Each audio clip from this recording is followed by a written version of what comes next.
Nosotros queremos hablar sobre el miedo de que los seres humanos no seamos capaces de reaccionar ante la crisis que ya está haciendo de nuestra existencia en el planeta Tierra una tragedia, del miedo a que no suceda nada, del miedo como inacción y parálisis humana en los momentos más oscuros de la civilización.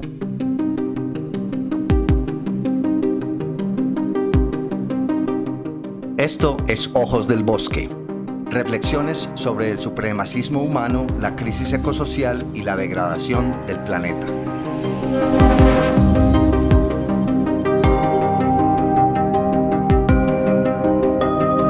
La naturaleza nos observa. Cada una de nuestras acciones tiene impacto sobre el sistema Tierra. Por eso nace este espacio, para mostrar lo que la naturaleza ve a través de los ojos del bosque.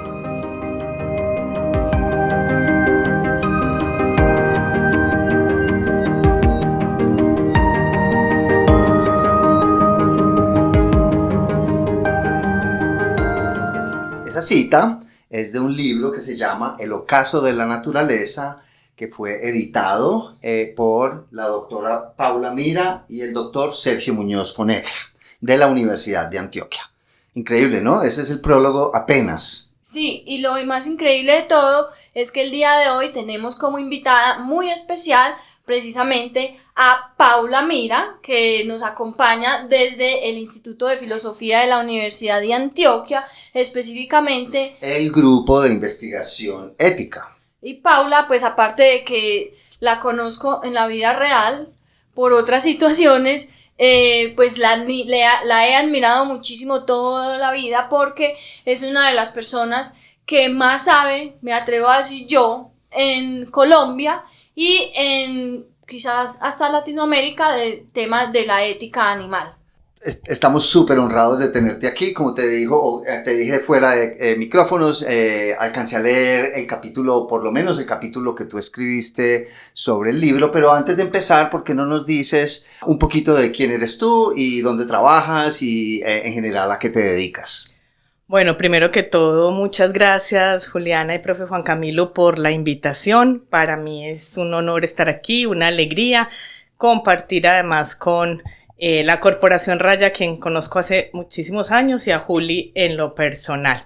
Muchas gracias por la invitación y a quienes nos escuchan, muchas gracias por el interés.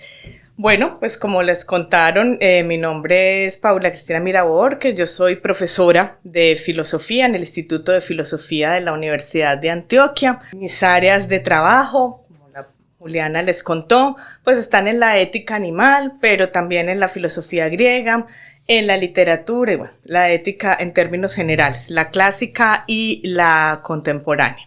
Allí en el instituto, el profesor Sergio Muñoz, quien me acompaña también en la edición de este libro, es nuestro segundo libro, el segundo libro que el grupo de ética edita. Nuestro primer libro fue sobre problemas sobre cambio climático. El profesor Sergio Muñoz y yo, pues hace mucho tiempo estábamos en el grupo de ética trabajando en la investigación, la extensión y la difusión de todos los problemas de lo que llamamos crisis civilizatoria y en mi caso con especial concentración en los problemas de la vida animal. Muchas gracias, doctora Mira, por aceptar nuestra invitación de nuevo y estamos muy honrados de que nos puedas acompañar en este podcast que, a propósito, creo que es el programa número 12. Creo que estamos en este en particular cerrando el primer año de nuestro podcast. No, está equivocado. ¿Sí? Este es el primero de la segunda temporada. Mira tú, o sea, estamos inaugurando el segundo año. Sí. Bueno, genial. Y Paula, pues aparte de que es un honor tenerte aquí, pues sos la segunda invitada que tenemos en el programa y pues me alegra mucho que el tema que vayamos a tratar el día de hoy sea el de lo que escribiste en el libro, que básicamente se refiere a la cuestión de los animales. Y pues quería contarles a los oyentes que el libro se llama En el ocaso de la naturaleza. El ocaso de la naturaleza. El ocaso de la naturaleza, y nosotros tenemos nuestro podcast que se llama Ojos del Bosque, en el ocaso de los tiempos, que es pues una coincidencia, muy coincidencia. Exactamente, o sea, porque cuando tú me mandaste el libro, doctora, me lo mandaste por correo, apenas lo abrí, yo le dije, Julio, mira, ella usó la misma palabra, que a propósito nos tomó mucho tiempo llegar a ese, lo pusimos de mil maneras. pero finalmente coincidimos en la palabra ocaso, que no es una palabra menor. Estamos hablando del fin, del fin de la naturaleza, lo cual es muy significativo y muy preocupante. Paula, para ustedes como autores del libro, ¿qué significó, pues, o sea, como ponerle ese nombre? Bueno, maravillosa coincidencia y también un poco coincidimos en cierto diagnóstico de la tragedia. Para nosotros como editores y con los otros dos autores del libro, el profesor Sergio Orozco y el profesor Daniel Tobón, pues también tuvimos una fuerte discusión acerca de no solo el título, sino del concepto ocaso y qué queríamos transmitir con esa idea. Uno, por ejemplo, de los capítulos del libro, el capítulo del profesor Sergio Muñoz, que es precisamente sobre nihilismo ambiental, y ahí hay todo un análisis sobre el miedo, pero no el miedo de la parálisis, sino el miedo de la acción, una nueva forma de entender este nihilismo, nos lleva a pensar el ocaso, pues primero como hay una realidad material, hay una crisis en muchos aspectos, ¿no? Eso es innegable. Y hay una forma de vida y de concepción de la vida que está en ocaso, está decayendo, ¿cierto? Y si ustedes ven el subtítulo del libro, que es Perspectivas de futuro, es decir, cuando esta forma de vida que para nuestro diagnóstico necesariamente hay que replantear, ¿qué queda? ¿Qué nos va a quedar? ¿Cuál va a ser el futuro que como seres humanos vamos a construir junto con la naturaleza? Entonces, la palabra ocaso para nosotras quiere en todo caso decir un mundo en declive, pero un mundo que tiene que replantearse. Paula, lo primero que yo noté apenas empecé a leer tu capítulo, me leí el prólogo, capítulo, me debo leer el resto del libro, lo prometo, lo haré. Pero por ahora solamente leí el capítulo tuyo que se llama, ¿nos recuerdas? ¿Qué son los animales? ¿Qué son los animales? Pregunta un poquito difícil, sí. Pero así. Pero yo creo que la respondieron súper bien. Después hablamos un poco de eso. Pero me llamó mucho la atención una pequeña frase en la que hablas del pensamiento ético ampliado. ¿Qué quiere decir eso? Digamos, un poco lo que dentro de la tradición filosófica hemos venido discutiendo hace algunos años ya, es la forma en cómo nos comprendemos como seres humanos y cómo comprendemos a los animales. La filosofía viene, eso es lo que intento mostrar, de muchas tradiciones que se concentran exclusivamente en el ser humano, pero de hecho esta es una época contraria a lo que muchos piensan, fuertemente concentrada, no solo en el ser humano, sino en el individuo, ya ni siquiera en nosotros como humanidad, sino en cada individuo. La perspectiva de una ética, no solo más allá de la humanidad, sino para los seres humanos mismos, es tener una idea comprensiva de la vida humana y no humana, de la naturaleza, y dentro de toda esa vida que conceptualmente se nos hace imposible abordar, intentar en nuestro universo ético abarcarla. Eso es imposible, la diversidad de esa vida es inabarcable, pero sí necesitamos comprender que más allá de nosotros el mundo es amplio y diverso e intentar que nuestro universo ético de alguna manera cubra eso. Paula, pero mira pues como qué contrariedad que nosotros como seres humanos nos estemos enfocando en el individuo más que una preocupación genuina sería como un individualismo, mientras que a los demás animales les negamos esa individualidad y simplemente los catalogamos como piezas más en un concepto de especie. Así es. La última parte del capítulo, ahí intento, Uli, reflexionar un poco sobre ese asunto, porque claro, la pregunta es si en ese universo ético que tenemos la respuesta sería lo que conocemos como los biocentrismos o los conceptos basados en la biodiversidad. Ahora le dicen diversidad biológica. Está bien que cambiemos las formas de acercarnos al mundo natural, o un aspecto que también ha ganado para algunos filósofos mucho favoritismo, y es lo que se conoce como éticas no centristas, es decir, no hay individuos como centro porque, claro, la naturaleza nos dice, en definitiva, no hay individuos, todos estamos ocupados por otros individuos, las bacterias y demás, ¿cierto? Lo que yo quiero ahí es brindar una perspectiva crítica sobre esos conceptos, por ejemplo, sobre el concepto de biodiversidad, porque si bien es muy importante y ha significado avances grandes, precisamente se vuelve un conjunto, como una nebulosa en la que se pierde la vida individual de los animales y del resto de la naturaleza, y que de alguna forma, si leemos, que ya lo hemos hecho, Juli, en muchos otros trabajos contigo, si leemos pues todas estas distintos informes de las distintas organizaciones, la concepción de naturaleza que hay detrás sí tiene mucho que ver con el ser humano y el resto. Y los otros, exacto. El ser humano que sí es individuo, el ser humano que sí vale como individuo, y hay otra más allá que se llama biodiversidad y que vale como un todo, sí. Pero el ser humano no vale como un todo, vale con individuo. Entonces, claro que hay una contradicción, Julio, estoy de acuerdo contigo, y un poco la idea sería retomar dos cosas que en otros espacios lo digo, o intento pues brindar esa reflexión, retomar dos cosas. Todos somos parte de una especie, así es la especie, el profesor Juan Camilo sabe muchísimo mejor que yo de eso, así la especie sea un concepto tan difícil, pero todos somos parte de una especie, todos los seres de esta naturaleza, y todos somos individuos. Entonces todos tenemos que entendernos desde las dos perspectivas, y una ética tiene que comprendernos desde las dos perspectivas. Por supuesto. Lo que es innegable, por lo menos para nosotros y para ti, es que estamos en una crisis muy grave. Es una crisis existencial, no solo para la humanidad, sino para el resto de la naturaleza, no solo las especies, sino todo. Básicamente estamos arruinando el planeta. Tú hablas un poco de si estamos paralizados colectivamente, y que de esa parálisis tenemos dos caminos, una acción hacia la acción liberadora y otra hacia el caos y la destrucción. Eso me pareció muy interesante, porque en ecología hay un concepto que están llamando, o que se ha llamado desde hace relativamente poco tiempo, y es que estamos en un estado de inacción deliberada. No estamos haciendo, sabemos que está pasando algo, pero estamos dejando que pase, y eso a mí me parece muy perturbador. Sí, gravísimo. De hecho, una de las perspectivas que el profesor Sergio Muñoz y yo queríamos trabajar en este libro, el problema de cómo generamos acción en estas situaciones.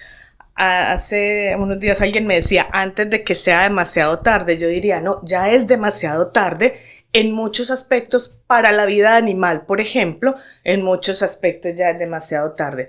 El asunto es que no solo no estamos haciendo mucho, sino que estamos fomentando activamente unas concepciones de desarrollo, unos valores, unas expectativas de la vida animal que están agravando seriamente la situación de la vida animal en el planeta. Entonces, por eso una de las perspectivas del capítulo, por ejemplo, es concentrarse en el problema latinoamericano, porque pensamos mucho que nosotros somos los inocentes en esta historia, ¿no? Al fin nosotros, ¿qué culpa? El problema siempre es el norte global. Yo creo que a Latinoamérica le falta mucho de una posición autocrítica frente a lo que está haciendo, y quiero llamar a la reflexión sobre cómo nos hemos posicionado nosotros también en un sistema de explotación, expoliación, como nosotros también vamos hacia un nivel, fíjense, la ciudad en la que vivimos o los municipios en los que vivimos, la expansión, la hiperurbanización, todo esto son fenómenos que ya son muy nuestros y que están generando el declive rápido también para nosotros de la vida animal. La perspectiva es que los cambios son urgentes, pero la preocupación es que los cambios han de ser profundos. Y la preocupación, profe, frente a su pregunta es ¿qué sociedad estamos creando que pueda afrontar la profundidad de los cambios que necesitamos?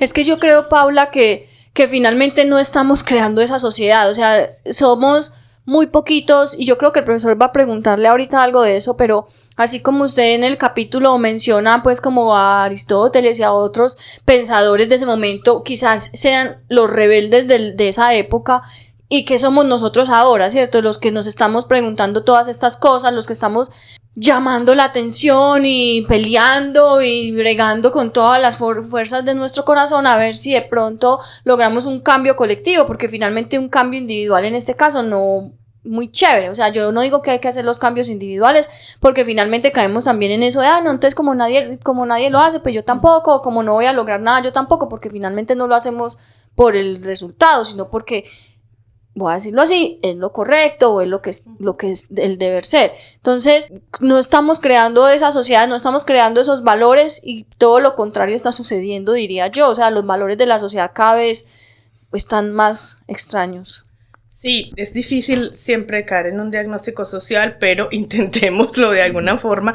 Una de las preocupaciones que manifestamos siempre el profesor Muñoz y yo, y por la cual también nos concentramos tanto en educación y difusión, es frente al ocaso que podemos diagnosticar, somos la sociedad, estamos siendo la sociedad, y sobre todo, Juli, estamos preparando a los que vienen, cuya vida va a ser muy difícil, para afrontar como sociedad un cambio, porque el asunto es que nos fortalecemos, sobre todo en esta parte del continente, nos fortalecemos en unas ideas, precisamente una forma de desarrollo, una fuerte forma de especismo, en el sentido de que nos concentramos en la vida que importa y la que no, y vamos a sumarle otro problema a nuestras sociedades, son sociedades profundamente violentas, es decir, con los seres humanos mismos, ni se diga pues ya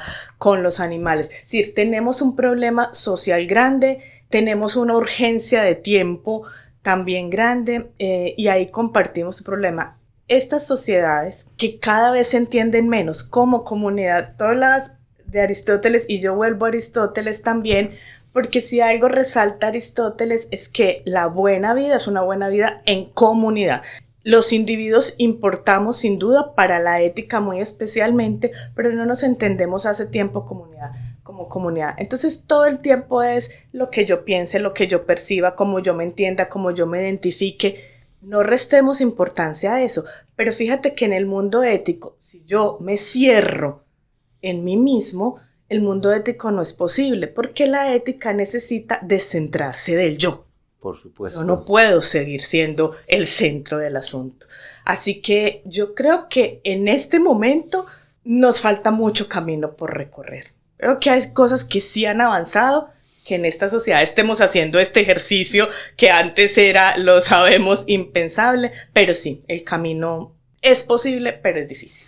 Entonces, Paula, centrémonos ahora un poquito, o entremos en materia un poco sobre el capítulo mismo, que es ¿qué son los animales? Una pregunta muy amplia y muy profunda a la vez. Y ahí leí que tú dices que parece que los humanos no nos entendemos como animales, y es así como nos estamos relacionando con el resto de los animales. Pero también pude extraer de tus escritos, que no nos hemos relacionado con los animales de la misma manera siempre. O sea, esto ha sido una cosa dinámica que ha cambiado a través de la historia, y haces un recuento maravilloso de esto en tu libro. Cuéntanos un poquito de cómo nos hemos relacionado nosotros con los animales desde que hay, digamos, historia. Sí, una de las preocupaciones para escribir este capítulo era precisamente, digamos, la pregunta ¿qué son los animales? Puede hacer que alguien diga, bueno, esto va a ser como un tratado biológico, un asunto biológico. Mi preocupación era mostrar un poco cómo nuestra relación con los animales está determinada por lo que los animales son para nosotros, ¿cierto? De manera que explorar la forma en cómo nosotros nos entendemos y los entendemos a ellos es un principio ético esencial, porque más allá de la discusión de si los animales tienen estructuras morales, algunos las tienen o no, pero más allá de eso, lo que determina sus posibilidades de vida en este planeta antropomorfizado somos nosotros. Entonces, no es que nosotros seamos el centro, pero la forma en la que los vemos en un planeta que dominamos, de la forma en cómo lo hacemos, pues se hace esencial. Entonces ahí, profe, intento hacer un recorrido también, como usted dice, primero para volver al pasado, pero con otra perspectiva. Volviendo a lo que decíamos ahora, Juli, esta sociedad que desdice tanto del pasado, del pensamiento anterior, pues un poco para mostrar, por ejemplo, que Aristóteles, que la historia ha puesto ahí como el gran antropocentrista, y esto es para mí muy importante resaltarlo, en ningún momento entendió al ser humano como otra cosa distinta a un animal. Siempre dijo, es un animal. Es decir, hay una concepción, por ejemplo, del ser humano como un ser ni siquiera natural que no le pertenece al mundo antiguo. Es una cuestión que la modernidad y esto que parece ser una posmodernidad, aunque no está muy claro, ha intentado. Entonces hago un recorrido por ahí, también por Porfirio. Es un autor que muy poca gente conoce, pero es un filósofo muy bello para entender la preocupación por los animales ya en el mundo antiguo. Y luego, profe Juliana, pues lo que intento es hacer un recorrido por el difícil mundo de la sintiencia a partir de lo que en filosofía conocemos como la modernidad temprana hasta ahora. De nuevo, ¿y por qué eso es un punto de quiebre? Otra vez, porque todo lo que podamos discutir, por ejemplo, con el filósofo que yo tomo de cabecera ahí, que es Aristóteles, discutamos muchas cosas con él, pero la negación de la sintiencia nunca fue un presupuesto del mundo antiguo, nunca fue un presupuesto de la filosofía griega. Casi que Aristóteles vendría hoy y decía, ¿por qué se preguntan esas bobadas? Ya no debería, 25 siglos después ustedes ya no deberían estar en otra cosa. Pero mi punto es resaltar cómo la modernidad temprana nos devolvió a la pregunta más básica, que era la pregunta sobre la sintiencia. Y de ahí hemos ido y venido, si son conscientes, si no son conscientes, cómo lo son. Y quiero llamar la atención también sobre una ambivalencia, como la experimentación nos llevó a conocer mejor a los animales, pero en muchos casos presupone una negación de la sintiencia y del valor animal. Entonces tenemos ahí un conflicto e intento, profe, para ir terminando con este resumen, complementarlo con algo que para mí es esencial para comprender la forma en cómo en el siglo XX y XXI, la historia va más para atrás, pero me concentro en eso también, determinamos la forma en cómo nos relacionamos con los animales, y es el capitalismo. Yo creo, Paula, sí, eso que estás diciendo es muy bacano, porque mira que yo, pues, que he estado en este tema de la protección de los animales, siempre me encuentro como que esto es una moda, que esto es una moda nueva y que solo empezó la declaración de la conciencia de Cambridge y que a partir de ahí hubo nuevos desarrollos, pero mira que esto es algo que finalmente lleva muchísimo tiempo, pero que, como decís, nos echamos para atrás de forma conveniente para poder abusar de los animales, digo yo, pues, o es lo que he visto, poder abusar de los animales de la forma mezquina y miserable como lo hemos hecho hasta ahora, que después con el capitalismo empezamos a verlos como meras máquinas al servicio del ser humano, y que también eso propició la explotación pecuaria, que es horrorosa y que es uno de los focos más importantes de abuso hacia los animales.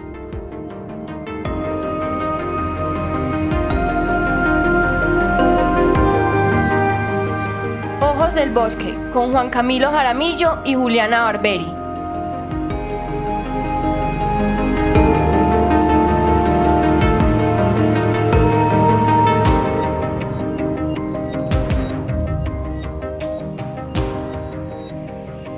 Sí, a mí me impresionó que mencionas unos filósofos que honestamente no conocía. Teofrasto, a Plutarco sí lo conocía, Porfirio tampoco lo conocía, pero me impresionó mucho que ya en aquella época ellos consideraban la pregunta de si era necesario sacrificar los animales y comérselos. Eso pues a mí me parece que implica que ellos mismos ya eran vegetarianos, al menos, ¿no? Eso me pareció buenísimo. Por ejemplo, lo de Teofrasto, leí que él escribió contra el sacrificio de los animales, sobre la piedad. ¿De qué se trataba eso? Es un texto perdido del que Porfirio nos cuenta que existió. Pero yo voy a decir algo sobre Teofrasto porque el pobre Teofrasto, vamos a reivindicarlo, pues pasó a la historia, incluso en la filosofía misma, como el alumno de Aristóteles. Sin embargo, aquí hay algo que resaltar muy importante porque nos gusta poner esas etiquetas, pero a veces son chéveres, a veces no ayudan tanto, el primer botánico.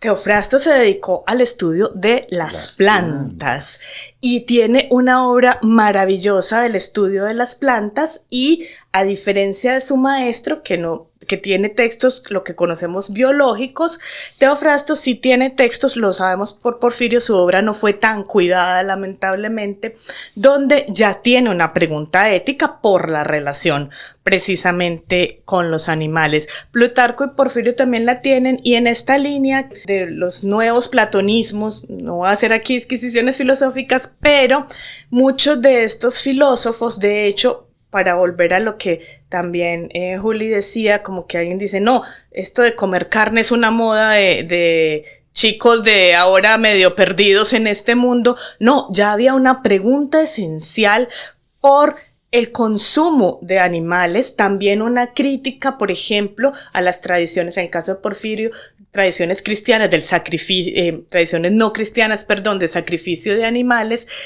Y esa pregunta tiene que ver con, y esto es una pregunta, fíjense que hoy parece una bobada, pero es muy esencial.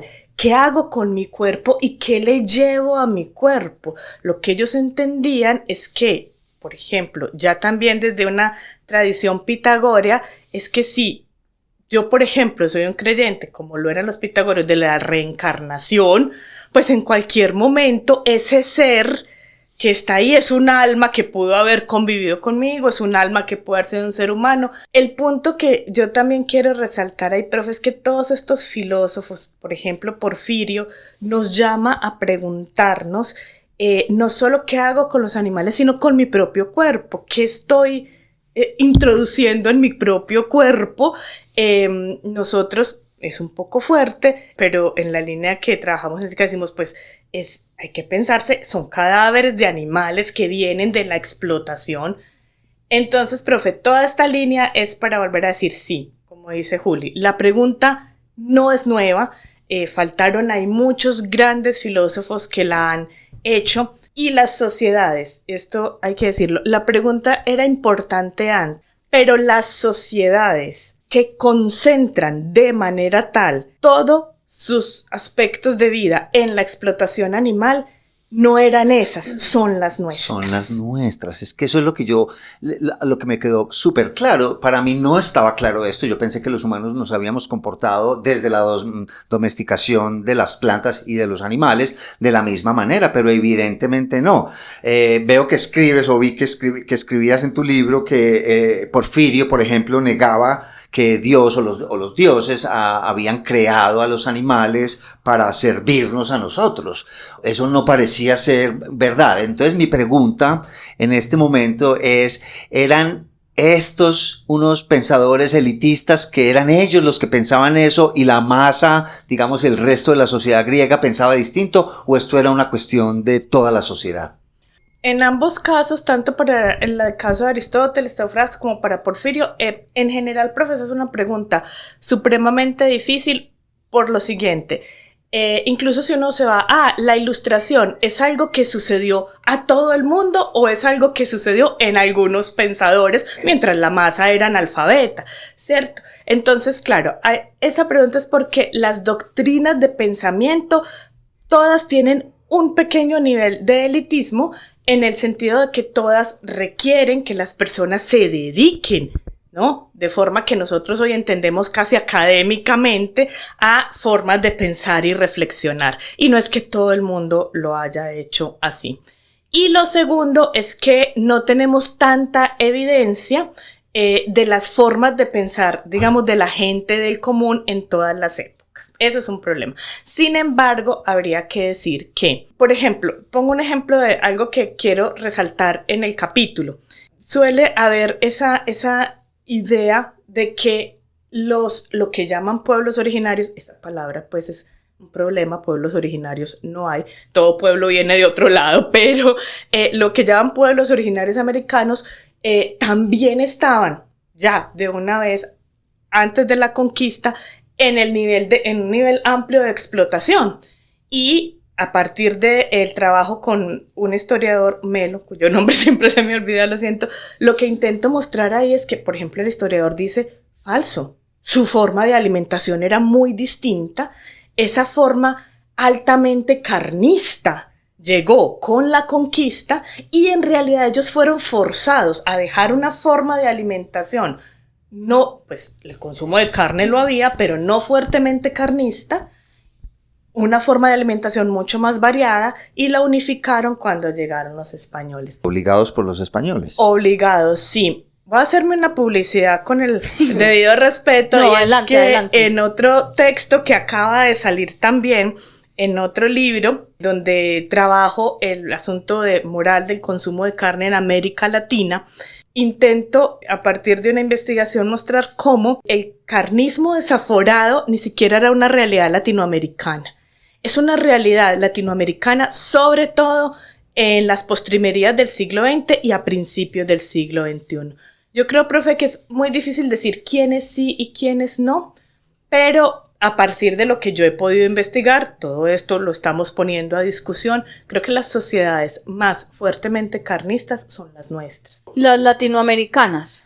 Las contemporáneas en general y donde más crece el consumo de carne es en nuestra región en este momento. Claro, lo que pasa es que el consumo de animales también está muy ligado a la afluencia económica. Mientras más dinero tenga una persona, pues más carne, más animales quiere consumir. Y a mí me gusta eso que estás mencionando, sobre todo porque en estos días, a propósito de uno de los episodios que estuvimos aquí, bueno, los últimos episodios que fueron sobre el tema de nativismos y de bioxenofobia, alguien me escribió recomendándome un artículo que yo ya me había leído, pero que yo quiero recomendar de nuevo, que se llama Colonialismo en la alimentación y que finalmente habla de eso, ¿cierto? De cómo esa colonización de las Américas trajo consigo un montón de dinámicas alimenticias que no solo impactaron la salud de las personas que había aquí ya viviendo, sino que además impactó todo el tema del paisaje y del ecosistema y de los animales y de cuáles animales trajeron y de todo lo que se modificó en ese entonces, que entonces también eso pues como que fortalece lo que estás diciendo de que no es una cosa nueva y que finalmente también la tecnificación a través del capitalismo, de la explotación animal, ha hecho que el número de animales explotados y abusados sea muchísimo mayor a lo que pudo haber sido antes y que después del informe Bramble, que fue el informe que salió las 5 libertades de bienestar animal, también hubo como un lavado de cara, digo yo, a la industria pecuaria que, ya tienen alimento, ya tienen albergue. Es que, no, me recuerdas, bueno, qué pena aquí. Y voy a un par de cosas alejándome un poco del capítulo, son los siguientes. Lo primero, bueno, también intento mostrar eso en general en otros escritos.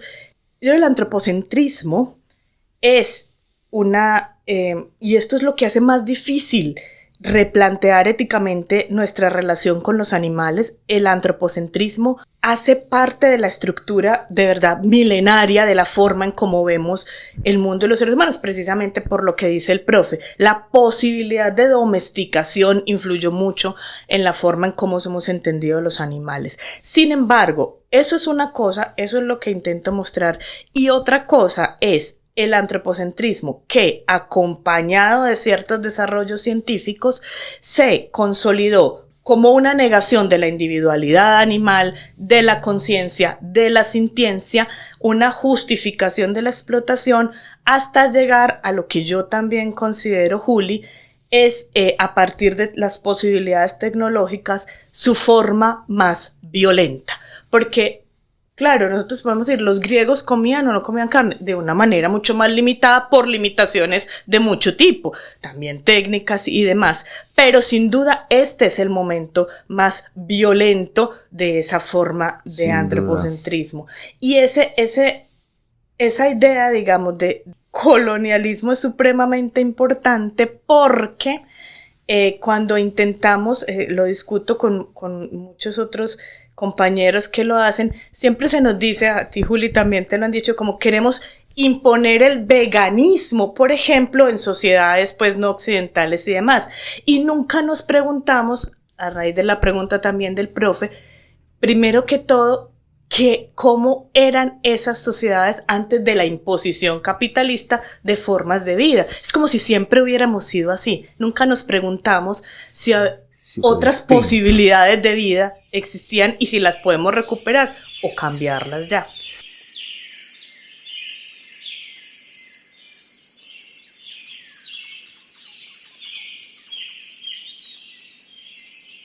Entonces, hablas tú de que la cuestión animal es el reto ético más difícil que los humanos hemos tenido. Y como hemos podido aprender hoy, los griegos hace 2500 años ya tenían, elitista o no, un pensamiento muy progresista acerca de la relación de los humanos y los animales, en ¿qué parte del camino perdimos esto? O sea, ¿dónde se hizo ese cambio tan radical de considerar los animales como seres sintientes y partes de la naturaleza como nosotros a considerarlos como cosas? Sí, esa es una muy buena pregunta. Filosóficamente es una pregunta muy retadora, donde la naturaleza dejó de ser animada y pasó a ser cosa. Profe, los filósofos marcamos, y en la investigación yo marco un punto, claro, pero aquí hay que ser muy justos en algo.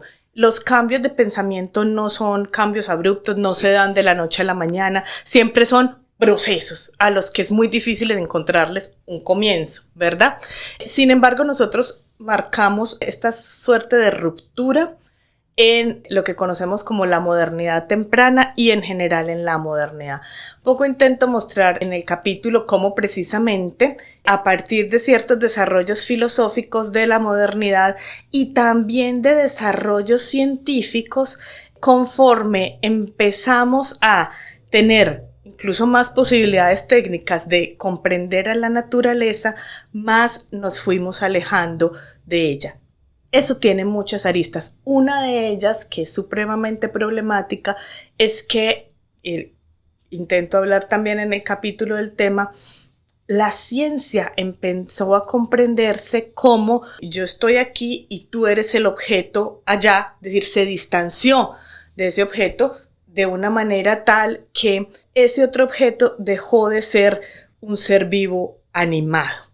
Y lo otro, en todos estos desarrollos que hasta hoy están en que también lo trabajo en el texto, un gran profesor en Argentina, doctor Enrique Terán, ha trabajado mucho también la construcción del dolor y la comprensión del dolor en los animales y demás, y en alguna charla se hacía esta pregunta: ¿por qué la sintiencia animal encuentra menos eco en la comunidad científica que en cualquier otra comunidad? Con todo el respeto a los científicos, es decir, de verdad, ¿por qué? Claro, y aquí venimos a una cosa que es supremamente difícil, y es la idea de que hubo un momento en que empezamos a tener que probarlo todo.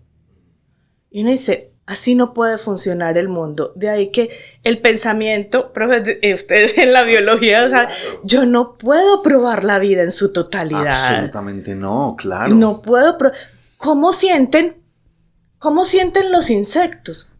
Buena pregunta, pero no podemos esperar a que en un laboratorio yo descubra eso para presuponer que son seres vivos y que en su integridad están en este planeta con todo el derecho como nosotros. Es que eso es verdad, o sea, y yo viniendo de la biología, plagado de todas estas cosas malas, de prácticas malas, de la disección, de capturar miles y miles de animales para ver, de matarlos para ver qué es lo que tienen dentro del estómago. Esto pues era pues normal en los años 80 cuando yo estudié, y parece que sigue siendo normal porque hemos tenido mucha animadversión precisamente de la ciencia de la biología. Pero en tu capítulo, como ser científico, digamos, me encanta como tener un punto, pues puta, este man fue el que inició con todo. Hablas de un señor que se llamaba Claude Bernard, que es el padre de la medicina experimental, que negaba el dolor de los animales. Hay muchos libros sobre Claude Bernard.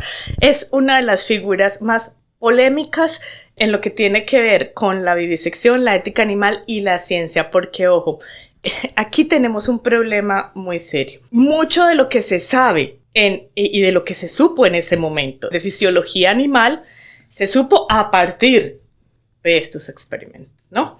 Por ejemplo, del sistema circulatorio. Abrir un animal vivo para ver su sistema circulatorio, ¿no? Cuando trabajo esto con investigadores, por ejemplo, en el área de biomédicas, siempre les digo, piensen un poco en esto. Yo veo un sistema circulatorio en un perro, él usaba la mayoría de veces perros, y intento inferir de ahí algo del sistema circulatorio humano. ¿Qué es lo primero que se me viene a la cabeza? A mí, por ejemplo, que tiene que haber un sistema de sintiencia en el perro parecido al mío. Es decir, mínimamente, si a mí me abren, porque estamos hablando de un sistema circulatorio parecido, algo tiene que haber en común. Fíjense que él no le interesaba eso. Hay novelas y todo, la famosa historia, si la conocen, de que su esposa, de hecho, fue una de las líderes de una de las primeras asociaciones en defensa de los animales, porque usó tantos animales que al final terminó usando el perro de su familia. Algo que, esa es la leyenda, algo que nunca su hija y su esposa le perdonaron. De ahí viene una famosa frase que no sabemos si la dijo él o si la dijo un estudiante, pero en las crónicas de sus experimentos se dice que parece que lo pensó así un estudiante, es que no ve la sangre correr. Aquí no hay ninguna forma de vida que medianamente sea interesante.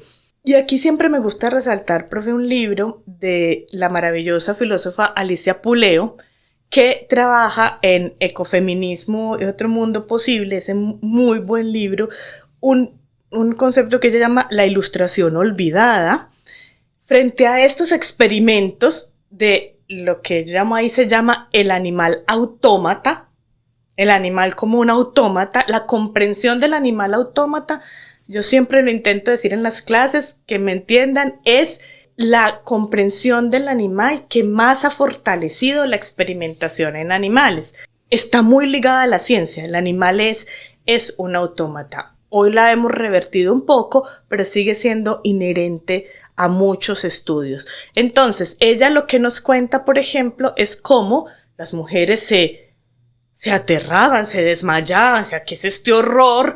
Y había siempre un tono peyorativo frente a esas doncellas que creían que las bestias sentían. Sí, claro, o sea, se estaban burlando de ellas. Así porque es. Pues obviamente ya sabemos el patriarcado había empezado hacía varios miles de años de todas maneras. Sí, pero igual eso tampoco ha cambiado. De uno se burlan todo el tiempo, de mí todo el tiempo se burlan, que soy una loca, que yo no sé qué, a nosotros nos han insultado, que somos unos ignorantes, que no hemos leído un libro en la vida, porque estamos cuestionando precisamente esas concepciones de los animales como autómatas, como piezas de un ecosistema que se quitan y se ponen al antojo humano para obtener servicios ecosistémicos, que es la palabra, la cosa más horrible que yo he oído en mi vida, para los seres humanos. Y entonces a mí me da mucha risa porque pues usted de qué lado de la historia quiere estar, o sea, usted quiere estar del lado de la historia que domina, subyuga y se siente supremo frente a la naturaleza, o quiere estar dentro de una nueva concepción de la relación que tenemos con lo natural.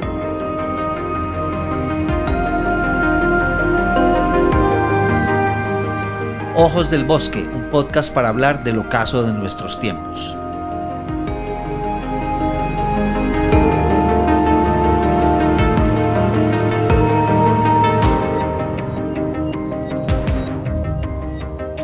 Paula, entonces tú hablas sobre que en algún punto, después del año 1500, los humanos nos ubicamos como destructores justificados de la naturaleza. Muy conveniente, ¿no? Sí, una de las cosas que, ojo, aquí quiero hacer una aclaración. Ninguna época, ninguna forma de pensar que acompañe ciertas épocas, nunca es de todos modos una sola, sino que son muchas, es intrínsecamente mala o buena, ¿cierto? Es decir, la modernidad trajo muchísimos, incluso desde la perspectiva filosófica, de los conceptos éticos centrales que hoy nos acompañan. Hablamos en idioma de derechos, que son muy importantes, y eso hace parte de un desarrollo de de todas estas épocas. Entonces, sin querer decir que haya una época intrínsecamente mala, porque eso no es posible, sí vamos a decir que en lo que respecta a la vida animal, junto con una cantidad de pensadores que se pusieron a pensar en la vida animal, sí vino todo, y eso es lo más preocupante porque eso es muy difícil de deconstruir ahora, todo un andamiaje filosófico, jurídico, una construcción de Estado, una forma de ver la ciencia que ampara la explotación animal o el menosprecio de la vida animal. Nuestros estados-nación, construidos también a partir de todo este proceso histórico, no fueron construidos a partir de la comprensión del ser humano como un ser humano parte de la naturaleza o animal o nada. Fueron construidos a partir de una concepción de un ser humano superior, ni siquiera natural. Entonces, por eso, Juli sabe mucho más de esto que yo, crear leyes y cambiar el Estado a favor de ciertos presupuestos, de crear Estado para los animales, es tan difícil porque los principios mismos de los Estados son contrarios. El andamiaje filosófico no fue distinto, la crítica de la filosofía tiene que estar ahí. Y tenemos toda una sociedad que se entiende a sí misma como siempre será los seres humanos. Fíjense que todos los problemas siempre son, pero y los seres humanos, pero claro, el asunto es que es una sociedad concentrada en sí misma, no siempre de manera buena. A mí siempre me gusta decir, hombre, no es que a los seres humanos nos esté yendo muy bien en este planeta, ni socialmente ni en ningún aspecto. El asunto es que no hemos entendido, creo yo que podríamos dejar esa reflexión también, no hemos entendido que el declive de la vida animal es el nuestro también. Entonces, cuando hacemos todas estas cosas, profe, todo ese andamiaje que hemos creado, justificatorio, siempre salta en algún lado, ¿cierto? Desde las distintas formas de ver la ciencia, que son muy importantes, pero que sí generaron una división de la vida, una compartimentalización, ¿cierto? Cada ciencia se dedica a una parte y nunca somos un todo. Entonces, desde el aparato jurídico, desde el aparato filosófico, el sistema capitalista, la forma en cómo hemos erigido los valores, más, como usted lo ha señalado, profe, pues un sistema de un antropocentrismo milenario. Por eso yo sí creo que es la pregunta más difícil de la ética contemporánea, que es la urgencia de resolverla. La pregunta por la vida animal ya no da espera, pero todo lo que hay que cambiar para resolverla es muy importante. Quería hacer un comentario pequeñito sobre lo que decía Julia ahora cuando hablábamos de las mujeres y la ilustración olvidada frente a los insultos y menosprecios. Fíjense que una de las actividades que más se menosprecia, yo diría que eso sí está cambiando. Alguna cosa estamos haciendo bien, sin duda. Hay cosas que sí están cambiando, pero, y tú lo sabes porque tú has estado en esa situación, una de las cosas que más se menosprecia es el rescate de animales. El rescate de animales en Colombia, espero dedicarme pronto también a esa investigación, en la buena parte del mundo lo hacen mujeres.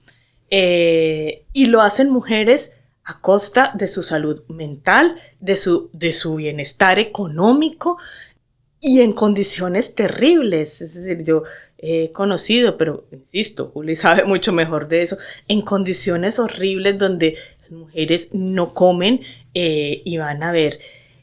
Y entonces quizás hacemos esa crítica, esa burla, esa sin pensar que es un desprecio por la vida animal y una burla misógina. Claro. La loca de los perros, la loca de los gatos, la empatía en la que hemos sido creadas las mujeres. Aquí no hay nada natural, ¿cierto, profe? No hay empatía, pero en la que hemos sido creadas las mujeres y que nos ha llevado a ser cuidadoras también de los animales, pues se convirtió en una carga también porque no tiene el soporte y el aprecio social que debería tener. ¿Qué estamos cambiando eso? Sí, yo creo que Colombia es una sociedad que está cambiando mucho en eso, pero que eso también tiene unos enemigos asiduos que uno dice, venga, es tan difícil ponerse de acuerdo en este mundo, pero al menos en eso no deberíamos tener como algún acuerdo. Sí, Paula, yo devolviéndome a lo que estabas diciendo y teniendo en cuenta que en el libro, bueno, en tu pedazo del libro también estás hablando de lo que pasa en Latinoamérica. Quería recordar una vez que estuviste hablando en la Corte Constitucional cuando el gobierno actual derogó la prohibición de la pesca incidental.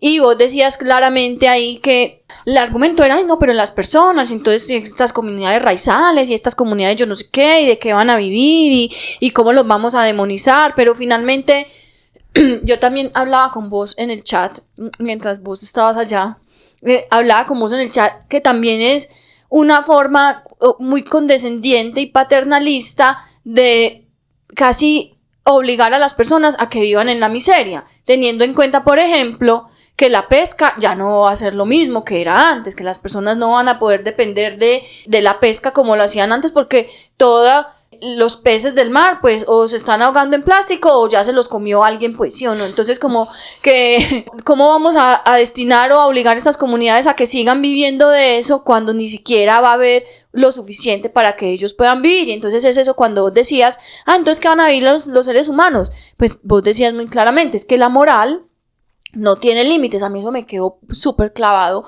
porque siempre es precisamente ese argumento, ay no, pero entonces pero vimos las corridas de toros y entonces de qué van a ir los toreros y yo no sé qué, pero hombre, es que creo que en este caso el fin no justifica los medios y que no podemos seguir diciendo de qué van a vivir los seres humanos, porque es que estamos viviendo o estamos en este momento en medio de una crisis irreversible prácticamente que está determinando el futuro no solamente de la humanidad sino del planeta. Sí, ¿de qué van? Aquí tenemos siempre un problema, los procesos de cambio social, y esto es una preocupación seria en este mundo, todos estos procesos para mirar qué hacemos con la vida en este planeta, cómo seguimos. Como dicen muchos autores, tendrán perdedores y tendrán ganadores. La pregunta es quiénes van a ser los perdedores. Y hay una pregunta social muy importante, si no van a ser los de siempre. Es decir, los que de todos modos han estado siempre en condiciones de miseria, para los que nunca ha habido estado. Y cuando hay unas condiciones de vida tan difíciles, parafraseando al Rey Lear de Shakespeare, siempre la necesidad vuelve la indignidad importante. Entonces, es muy difícil hacer crítica en este caso. Sin embargo, como lo discutíamos esa vez, Juli, el problema es que aquí consideramos hay un enfoque del problema que precisamente en simplemente agudizar el problema está agudizando la vida de las personas en esas comunidades. No se trata solo de que nosotras estemos aquí cómodas y entonces no podamos hablar de lo que sucede en Buenaventura, porque el profe nos acompaña en ese conocimiento, tenemos claro que el mar no es el mismo. Yo hablo esto con colegas de la biología, les digo, no podemos seguir pensando en la pesca como la pensábamos siquiera hace 20, 30 años. Exactamente. El mar cambió. Hay que vivir bien, pero vivir bien en la perspectiva de que el mar siga teniendo posibilidades de vida. Exacto. Por muchas razones. Entonces, ¿qué hacemos? ¿Qué alternativas damos a estas comunidades? Porque si la lucha va a ser porque sigamos en las mismas, el hambre va a seguir siendo la misma. Es que es como un falso humanismo, yo no sé, somos superhumanistas, sí. Y yo no sé qué, y el gobierno de los humanistas, pero eso es súper falso y una postura muy rara, porque finalmente termina clavando a los mismos miserables en la misma miseria, sí. Porque no tiene una perspectiva más allá de, no, soy humanista y ya. Es increíble, pero así son las cosas en este momento. A pesar de que la naturaleza se está derrumbando a nuestro alrededor, queremos mantener el status quo y seguir como si no estuviera pasando nada, y eso no puede ser así. La naturaleza es nueva. De hecho, hemos estado hablando mucho en nuestro propio capítulo sobre la nueva naturaleza. Hay que acomodarse a lo que la naturaleza nos está ofreciendo en este momento, que es muchísimo menos. Ofreciendo no. Bueno, sí, la palabra ofrecer está, lo que la naturaleza puede o cómo está sobreviviendo la naturaleza ante nuestro ataque sin pausa sobre ella. Entonces, doctora Mira, Paula, en un punto leí una cosa que me llamó mucho la atención, porque coincide aparentemente con un concepto que nosotros mismos estamos tratando no de acuñar, sino de popularizar, porque ya había sido publicado un par de veces nomás por ahí, que nosotros llamamos bioxenofobia, y tú hablas de la antropofobia o mentofobia. ¿Nos puedes explicar un poquito sobre esto? Bueno, pero este es un concepto que se acuña precisamente a partir de los estudios de la conciencia animal. Por ejemplo, la mentofobia esto es un concepto, pues, aunque muchos científicos no lo conocen, de un científico que nos dice, mire, hay una negativa en el mundo de los científicos. De nuevo, las generalizaciones son un problema, lo voy a decir así, sí. Pero en el mundo de los científicos, en aceptar la realidad de la mente animal, ¿cierto? Ahora, esto nos lleva siempre a una pregunta que Juli y yo hemos discutido mucho estas cosas, así que nos estaremos refiriendo la una a la otra siempre. Y es, claro, pero ¿qué mente? Hombre, los animales tienen una vida mental propia, y esa vida mental, ojalá la conociéramos bien, nos acercamos, pero cuando hablamos de la mente animal, hay una idea extendida en el mundo científico, lo era en los 80, en los 90, hoy, pero todavía sigue, y es la negación. Y la idea, ese es un concepto que trabaja de que hablar de mente animal o de sintiencia o de conciencia animal es humanizar. Humanizar, porque los únicos que tenemos, fíjese, profe, que usted sí. Ya nos ha enseñado, biológicamente eso no es posible. No es posible que no haya conciencia del mundo en los demás animales. Exactamente. Todos necesitamos, como muy bien lo dicen ya muchos filósofos también, todos en este mundo necesitamos alguna forma de conciencia para relacionarnos con él. Sí. Que no la entendamos es otra cosa. Exactamente. Pero desde una perspectiva que lamentablemente la ciencia extendió mucho, y es la única mente es la mente que piensa científicamente. Sí. La única mente es la mente del método científico. Sí. Fíjese que ahí, por ejemplo, en la filosofía de boca muy bien parada, a mí siempre me preocupa, porque es a lo que dedico mi vida, que la ética sea considerada una capacidad blanda. Y uno dice, ¿blanda? Venga, ¿de dónde? Porque así se enseña en muchos lugares. Es decir, la única mente es la mente que opera con el método científico, y lo demás es lo demás. O sea, lo demás es el patio de atrás.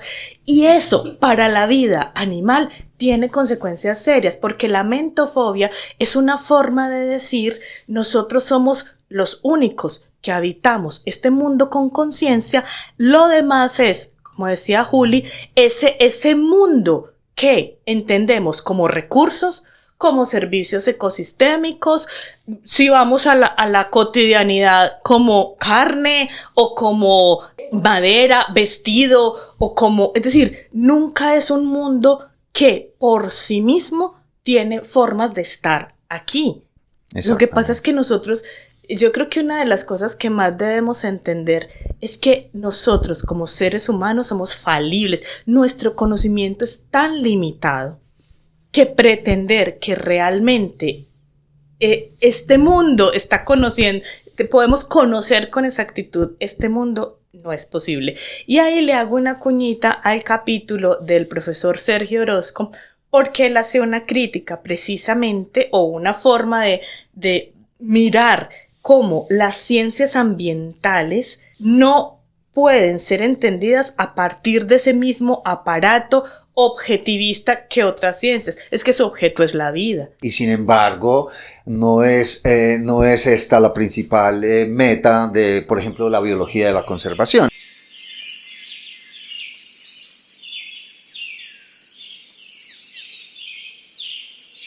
Yo quería decir precisamente una cosa que me pasó en estos días, que fui a dar una charla, fui a una charla y había unos estudiantes de ingeniería ambiental. Y uno diría, ingenuamente, no, son personas sensibles al medio ambiente, a lo que pasa en el ambiente, a todo. Y yo hacía una pregunta, mi charla era sobre la consideración de los animales. Entonces hacía como una pregunta y decía, para ustedes los animales son seres sintientes, son mascotas, con la connotación que implica la palabra mascota, son seres al servicio de los seres humanos, y me llevé una sorpresa de que muchos respondieron son seres al servicio de los seres humanos. Entonces yo pregunté si alguien se atrevía a ampliar un poco más esa pregunta, y me levantó la mano un chico y me dijo, sí, es que ellos son seres al servicio de los seres humanos porque la cadena trófica, y nos ubicamos a nosotros y que en una punta de una pirámide que no existe, de una pirámide alimenticia que no existe, que en la cual tenemos el derecho de simplemente comérnoslo, entre comillas, a todo, ¿cierto? Y me pareció súper lo que estás diciendo, porque son las ciencias ambientales las que terminan validando ese discurso supremacista y devorador. Sí, la biología definitivamente, yo como biólogo puedo certificarlo, está impregnada de todos estos sesgos. Desde que yo recuerdo nos enseñaban cosas que eran increíbles. Por ejemplo, ¿te acuerdas que te conté la historia de un profesor que nos dio clases de ictiología cuando yo estudiaba biología marina en Cartagena? Se llama, no sé si todavía está vivo, Edward Lesser, y yo recuerdo haber hecho una pregunta sobre algún pez. Nos estaba explicando algo del comportamiento de los peces, y yo le pregunté qué tal si el pez no quiere ir allá, y él me dijo, pero enfáticamente, que los peces nunca querían nada. Y yo pensaba, pero ¿cómo es posible? Los peces sienten hambre, sienten frío, o sea, yo no lo podía entender. Sin embargo, fui, pues, digamos, regañado de una manera tan horrible que, pues, uno no vuelve a preguntar. Me da la impresión que eso le está pasando a los chicos ahora todavía. Fíjese, profe, que ahí vuelvo a Aristóteles. ¿Por qué? Eso que usted me dice es muy significativo.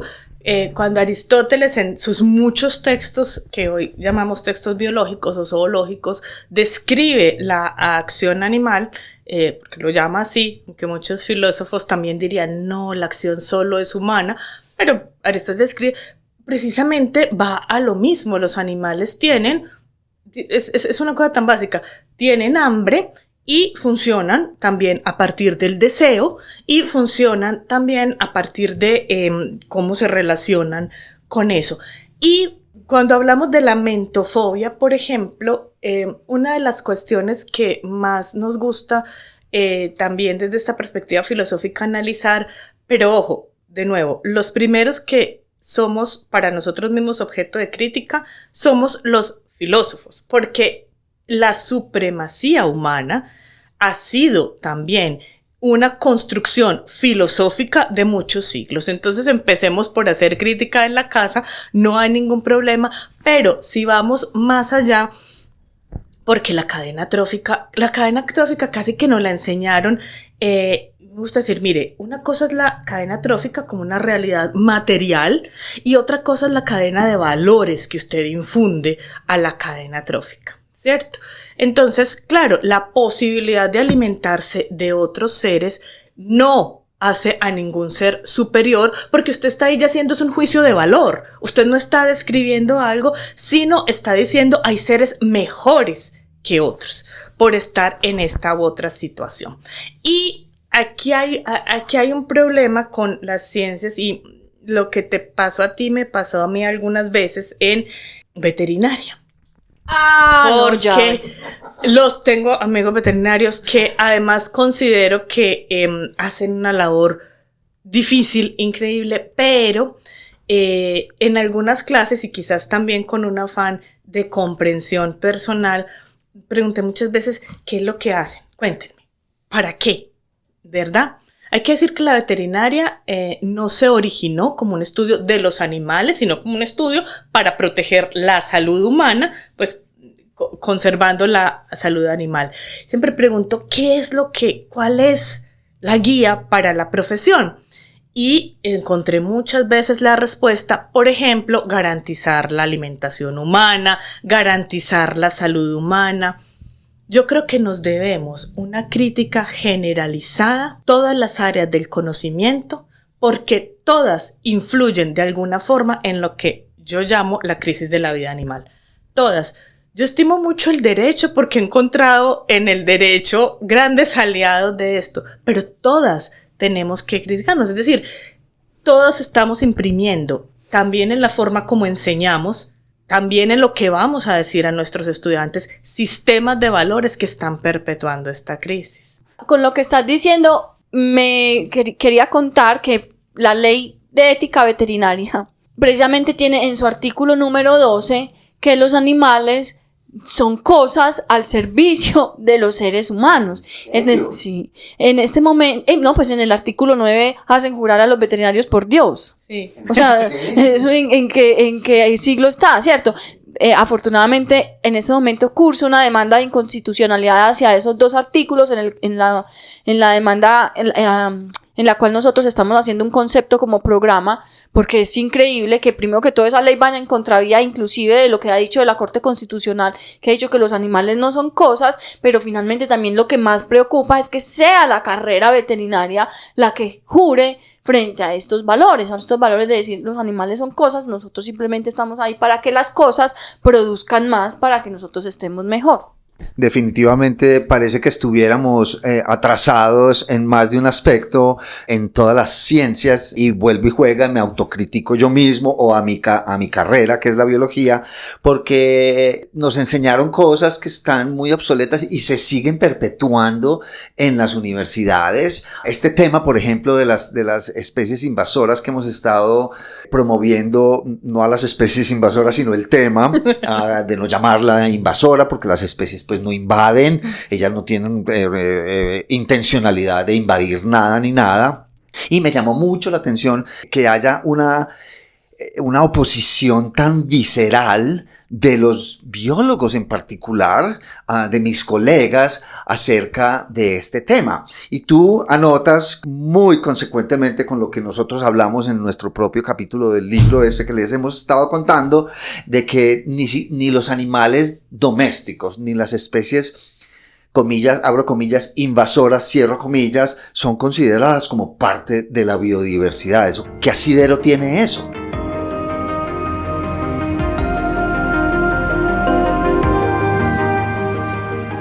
Ojos del Bosque, un encuentro ineludible con la realidad planetaria.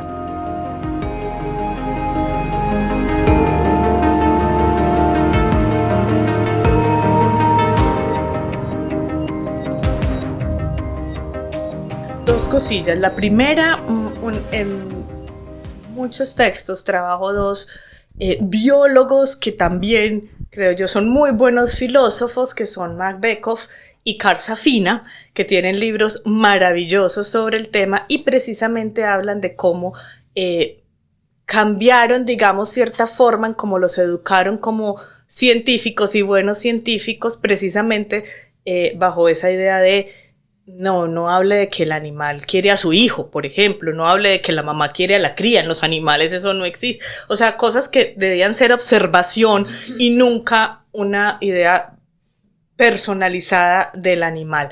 Me gustaría mucho recomendar la lectura de esos autores que son maravillosos. Yo tengo PDFs por si alguien quiere que se los pase. Así es. Y frente al asunto, el concepto de biodiversidad, de nuevo, es un concepto importante, ha hecho avances grandes, es decir, en muchos aspectos, pero sí es cierto que hay que tener en cuenta, porque cuando hacemos un estudio de los distintos informes que hay sobre biodiversidad, además a que hacen declaraciones de principios en la parte primera y así, es decir, en general, si hay una idea de que hay un mundo biodiverso que debe ser conservado y hay un mundo que estorba hay un mundo que no le sirve a ese mundo biodiverso, ¿cierto? Eso tiene dos problemas. El primer problema es que aquello que estorba, la parte humana de eso que estorba, se dice de manera, cuando se dice muy tangencial. De nuevo, los problemas de este mundo son antropogénicos, es decir, la causa es humana. Incluso cuando la causa son los animales, la causa es humana. Realmente hay pocos rincones de este planeta donde no haya humanos cambiando las cosas, como usted dice, profe, la naturaleza, la vida, las condiciones, y la naturaleza y los animales se adaptan cuando puedan, muchas veces no. Entonces, no hay yo insisto en llamarlo un mundo antropomorfizado. Este es un mundo de dominación total del ser humano, independientemente, porque claro, la gente dice, sí, pero el mundo capitalista, el otro no. No, todo el mundo está, digamos, organizado por mano humana. Pero esto se dice muy discretamente. Y quizás el factor más relevante, que es el humano, no se trata. Claro, profe, si una de las discusiones que tenemos es, ¿somos los seres humanos parte de la biodiversidad? ¿O somos quienes controlamos la biodiversidad? ¿O qué somos en este mundo? Entonces, este concepto de biodiversidad para la vida animal tiene un problema, y es que hay vidas que no valen. El concepto de biodiversidad, creo yo que debemos entender, también genera un sistema de valores. ¿Qué vale y qué no? ¿Qué debemos conservar y qué no? Y ahí entonces hay animales que no valen. Y tenemos los animales domésticos que no tienen, dicen algunos, ningún valor ecosistémico, o que estorbarían, y todo lo que se conoce como especies invasoras. Yo estoy muy de acuerdo en que las especies no invaden. Fíjense que en el último IPBES, incluso sobre llamadas especies invasoras, son muy claros en decir, las especies son trasladadas de un lugar a otro en el siglo XXI, especialmente por razones comerciales. Manipulamos la vida animal y luego vamos a problematizar si esa vida vale o no. Esto hay que replanteárselo. No estamos diciendo que no haya problemas, es decir, competencia por bienes de la naturaleza, formas de vida que no necesariamente pueden coexistir. Claro que hay problemas, pero luego nosotros imprimimos esa forma. Fíjense lo que pasa, profe, ustedes lo sabrán muy bien ahora con el pez basa. Entonces, el pez basa se extiende porque es una oportunidad comercial para muchos, pero estamos advertidos de los problemas que tiene en la coexistencia con otras especies, pero se va a seguir extendiendo porque comercialmente funciona muy bien. Estamos advertidos, luego este pez está por todas partes.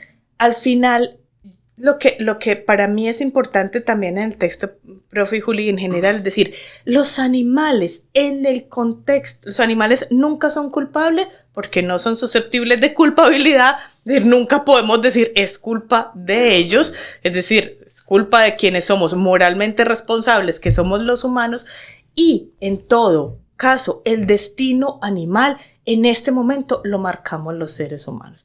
Cuando uno discute con estudiantes dice, las especies siempre han cambiado, siempre se han extinguido, siempre, claro, pero en este momento lo generamos los seres humanos.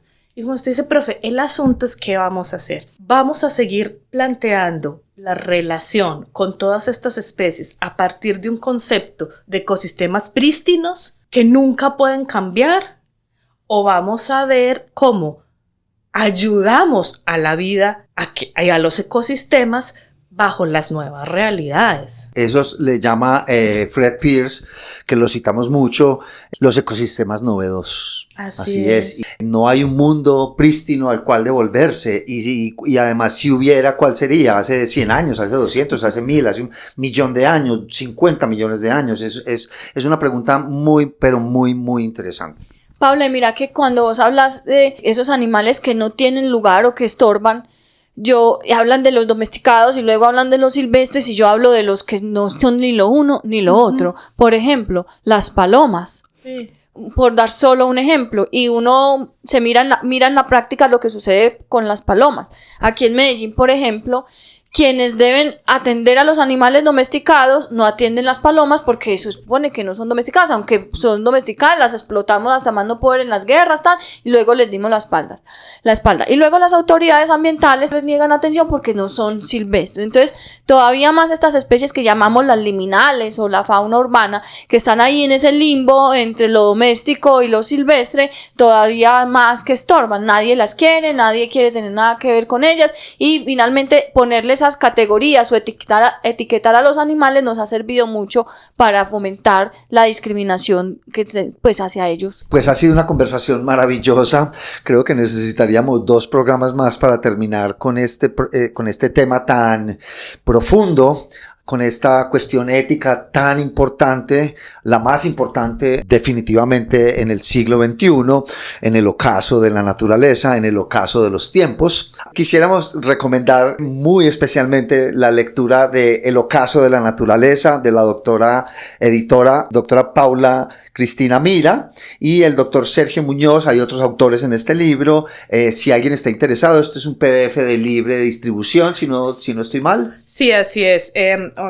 También me gustaría resaltar que el profesor Muñoz y yo estamos haciendo unos esfuerzos que cada vez son más difíciles debido a la crisis del sistema universitario por hacer un sistema de investigación solidaria.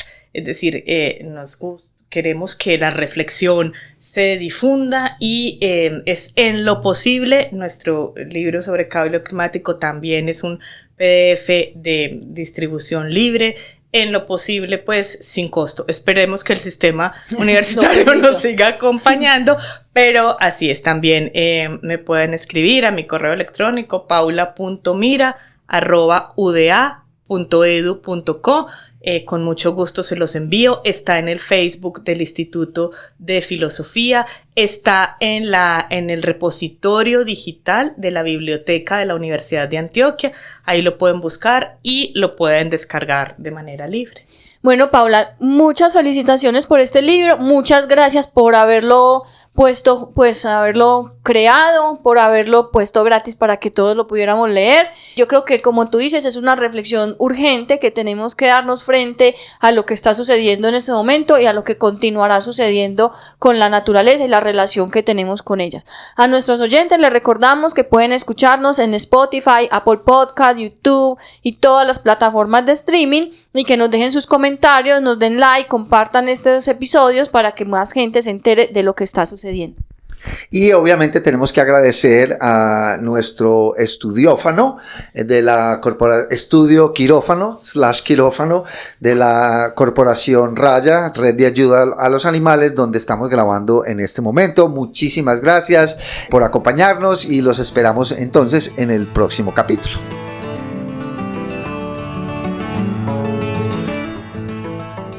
Aquí termina Ojos del Bosque y recuerde que la naturaleza nos está mirando.